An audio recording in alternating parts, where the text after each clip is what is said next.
تین دل میں وہ روحانی فیض عطا کیا، وہ روحانی کمالات عطا کیے، تاکہ آپ کے تشریف لے جانے کے بعد آپ کا جو نظام حیات ہے اسے پیارے ابو بکر چلا سکے۔ اس پہ تفصیل میں جانا نہیں چاہتا چونکہ پہلے عرض کر چکا ہوں، تو میرا خیال ہے شاید اگر ذہن میں ہوگی ٹھیک ہے۔ یہ ایک بات کو سمجھانے کے لیے مجھے تھوڑا سا آگے جانا پڑے گا۔ وہاں جب غار کے اندر گئے نا تو اب یہ خصوص ذہن میں رکھیے، اہل سنت کے ہاں دو جماعتیں ہوتی ہیں، ایک کو علماء کی جماعت کہا جاتا ہے اور ایک کو صوفیاء کی جماعت کہا جاتا ہے۔ علماء کا بھی اپنا کام ہے اور صوفیاء کا بھی اپنا کام ہے۔ علماء کا کام کیا ہے؟ یہ درس و تدریس، تعلیم و تعلق، ظاہری پاکیزگی اور ظاہر کو پاک کرنے کے اصول اور طریقے بتاتے ہیں۔ اور ایک صوفیاء کی جماعت ہوتی ہے، ان کا کام کیا ہوتا ہے؟ یہ ظاہر کو نہیں، یہ اندر کو صاف کرنے کا طریقہ بتاتے ہیں، باطن کو صاف کرنے کا طریقہ بتاتے ہیں۔ آج میں اکثر کہا کرتا ہوں اہل علم حضرات کے اندر وہ کمالات نہیں ہیں، اس کی وجہ کیا ہوتی ہے؟ یہ صوفیاء کی صحبت میں نہیں بیٹھتے ہیں۔ پہلے یہ ہوتا تھا عالم پہلے علم پڑھتے تھے پھر صوفیاء کی صحبت میں جاتے، اس کا نتیجہ یہ نکلتا ان کے دل کے اندر بغض، کینہ، حسد، بغض، ہرس، لعنت، طمع، یہ جتنی باطنی بیماریاں ہیں یہ ساری ختم ہو جایا کرتی تھی۔ اس وقت وہ ایک چمکتا ہوا ہیرا بن جاتا تھا۔ اور آج بھی میں آپ سے بھی عرض کروں گا، جن کو مطالعے کا شوق ہے، کتاب بینی کا شوق ہے، کیا ہوا اب تو ذرا کتابوں کا شوق ختم ہوتا جا رہا ہے، چونکہ نیٹ پہ ساری کتابیں آ چکی ہیں، لیکن مطالعے کا شوق ختم ہوتا جا رہا ہے۔ تو میں کہا کرتا ہوں آج بھی صوفیاء کی کتابیں موجود ہیں، ان کا مطالعہ کرے۔ میں یقین سے کہتا ہوں ان صوفیاء کا فیضان آج بھی منتقل ہوتا ہے۔ اگر آپ اپنے آپ کو ٹھیک کرنا چاہتے ہیں، اپنی اولاد کی اچھی تربیت کرنا چاہتے ہیں، اپنی اولاد کو نیک بنانا چاہتے ہیں، تو بڑی محبت سے کہوں گا صوفیاء کی کتابیں لیں، گھر کے اندر رکھیں، آپ اپنے بیٹوں کو ان کے مطالعے کا عادی بنائیں تاکہ وہ کتاب پڑھیں اور ان کو پتہ چلے کہ اہل اللہ نے پہلے کیا کیا کام کیا تھا اور ان کی نظر کیا کام کرتی تھی، ان کی صحبت کیا کام کرتی تھی۔ اس کے نتیجے میں اللہ تبارک و تعالیٰ انہیں بڑا کچھ عطا کر دیا کرتا۔ نہیں تو ابھی میں ایک چھوٹی سی مثال دے دوں، بات تو لمبی ہو جائے گی۔ چشتیہ شریف میں آپ حضرات تو جانتے ہوں گے، ابھی ایک بابا جی تھے مولانا بشیر احمد صاحب، آپ حضرات شاید جانتے ہوں گے، ابھی ان کا وصال ہوا ہے چند سال میں، 110 سال کی عمر میں ان کا وصال ہوا ہے۔ بہت بڑے شیخ الحدیث ہیں، اور یہ کہاں کے فارغ تھے؟ یہ دارالعلوم دیوبند کے فاضل تھے، اس دور کے بڑے جید عالم تھے۔ یہ پہلے بہاول نگر میں ہوتے تھے۔ ان کا شوق تھا کہ حضرت خواجہ گنج کرم پیر سید محمد اسماعیل شاہ صاحب رحمۃ اللہ آپ حیات، ان کا زمانہ تھا کہ وہ بہت بڑا پیر ہے، میں ان کے ساتھ جا کے مناظرہ کروں گا تو میں جیت جاؤں گا، تو چونکہ یہ پیر بڑا ہے تو میرا نام بھی بڑا چمک پڑے گا۔ کہتے ہیں میں نے علم غیب کے وضو پہ بڑی تیاری کی، ان کے ساتھ جا کے میں مناظرہ کروں گا۔ اب ان کو کیا پتا کہ اہل نظر کی نظر کہاں تک جاتی ہے۔ اللہ والوں کی نظر صرف ظاہر پر نہیں ہوتی ہے بلکہ دل پر بھی ہوتی ہے۔ اسی لیے علماء کا ایک مقولہ ہے نا، عالم کے پاس بیٹھو تو زبان پہ کنٹرول کرو، صوفی کے پاس بیٹھو تو دل پہ کنٹرول کرو۔ اب یہ وہاں چلے گئے، وہاں پہنچے تو رات کا ٹائم تھا نماز عشاء کا، یہ بڑے تھکے ہوئے تھے تو کہنے لگے میں آرام کر لیتا ہوں، صبح ملاقات کریں گے۔ آپ نے ایک بندے کو بھیجا، فرمایا جاؤ ایک مولوی صاحب آئے بحث کرنے کے لیے، ان کو ذرا بلا کے لاؤ۔ اب جب یہ گئے نام لیتے رہے، کہتے ہیں میں نے پہلے جب اس بندے کی آواز سنی تو کہنے لگے میں ذرا ٹھہر گیا، میں نے کہا یار کوئی بات نہیں، لیکن جب اس نے تکرار سے نام لیا تو کہنے لگے جس پیر کو یہ پتہ چل گیا نا کہ مولوی آیا ہے تو وہ یہ بھی بتا دے گا۔ کہتے ہیں میں ڈر کے چلا گیا۔ وہاں گئے تو انہوں نے پہلا لفظ کہا مولوی جی آپ کا انداز گفتگو ہے تکل مولوی جی ایک پہ غیب دے موضوع تے کنیہ کہتا تیار کر لینا پا گل نہ کر لگی ذرا انہیں، یعنی میں نے کہا نہیں، ذکر نہیں کیا، یہ جو میں باتیں کر رہا ہوں ویڈیو کے اندر ان کا اپنا ذاتی بیان ریکارڈ آج بھی موجود ہے، یعنی اگر میری بات پہ اعتماد رہو تو آج بھی ان کا یہ باقاعدہ ریکارڈ موجود ہے ویڈیو۔ جب انہوں نے کہا مولوی جی کنیہ کہتا ہے یاد کر کے، کہا جی بات یہ ہے کہ میں بات کروں گا لیکن ہر ایک بات کا جواب الگ الگ لوں گا، ہر ایک آیت کا جواب الگ الگ لوں گا۔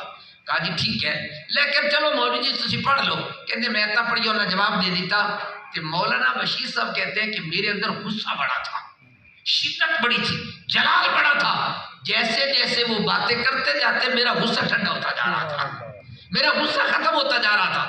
صبح پھر ہم بیٹھے، کہنے لگے مولوی جی یہ کریں تسی چلے جاؤ، 4 دن تو بعد پھر آئے تھے اگلی گلا پر پھر کرا گے، کہتے کم از کم میں جب چلا تو یوں لگتا تھا کہ میرے دل کے اوپر جو غصہ چرچا پن تھا، شدت تھی، کوئی کھرچ کھرچ کے اس کو صاف کرتا جا رہا تھا۔ پھر وہی شیخ الحدیث جو دارالعلوم دیوبند انڈیا کے فادر ہے، اللہ والوں کی صحبت میں آئے، ان کی دنیا بدلی، تو پھر وہی بندہ دارالعلوم دیوبند کے بجائے خواجہ قبلہ عالم پہ بیٹھ کے علم حدیث پڑھایا کرتے تھے۔ تو اس لیے جو صوفیاء ہوتے ہیں یہ دل کو صاف کرتے ہیں، یہ دل کو پاک کرتے ہیں۔ آج ہماری طہارت کیوں نہیں ہوتی ہے، ہماری پاکیزگی کیوں نہیں ہوتی ہے؟ اس کی وجہ یہ ہے کہ اہل نظر اور صوفیہ رہ بھی نہیں گئے، یہ بھی مصیبت ہے۔ آج پیر بھی 2 نمبر آ گئے، یہ بھی ایک تراش آ گئے ہیں۔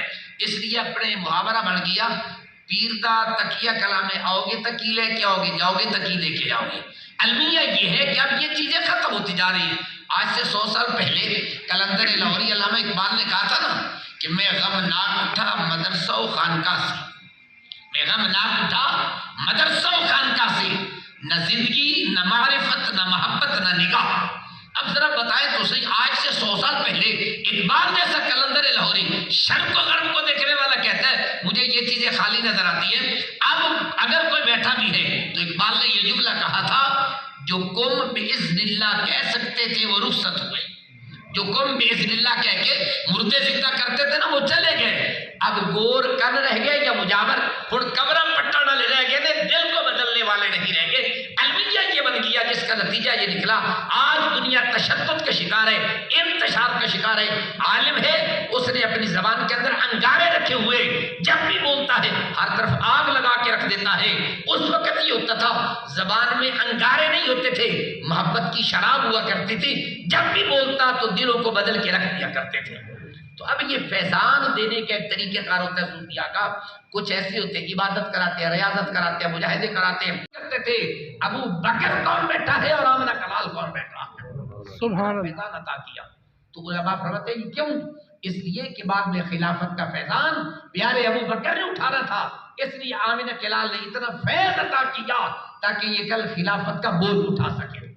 پھر پیارے ابو بکر نے دیکھا لوگ آتے پہچاننے میں دشواری محسوس کرتے ہیں تو کیا کیا، اپنے سر سے امامہ اتارا، ایسے تان کے کھڑے ہو گئے تاکہ پتہ چلے کہ غلام کون ہے اور سردار کون بیٹھا ہوا ہے۔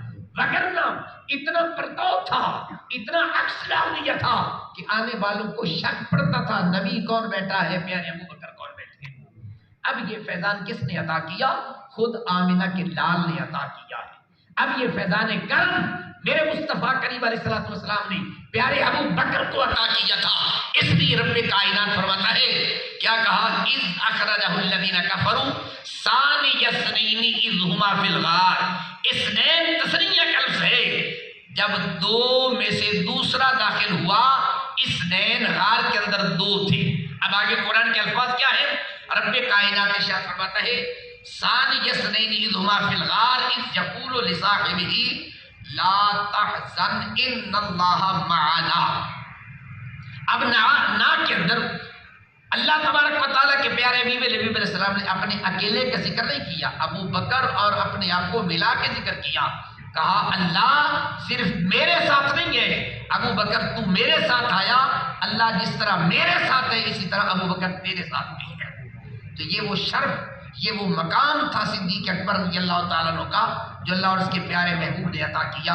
اگر کبھی ذوق ہو تو کل جو اخبار دنیا نیوز تھی نا، اس کے اندر قبلہ مفتی منیب الرحمان صاحب کا ایک مقالہ چھپا ہے سرکار صدیق اکبر کے بارے میں، اسی آیت کی جو انہوں نے تفسیر کی ہے، بڑی کمال کی تفسیر کی۔ اگر ذوق ہو اس کا مطالعہ کر لینا، پھر پتہ کر لینا کہ اللہ تعالیٰ نے پیارے حبیب علیہ السلام کے غلام کو کیا مقام اور کیا مرتبہ عطا کیا تھا۔ دعا کریں کہ اللہ کے کائنات ہم سب کو صحیح دین سمجھنے کی توفیق عطا فرمائے۔ وما علیہ الا البلاغ، سنتے عطا فرمائے۔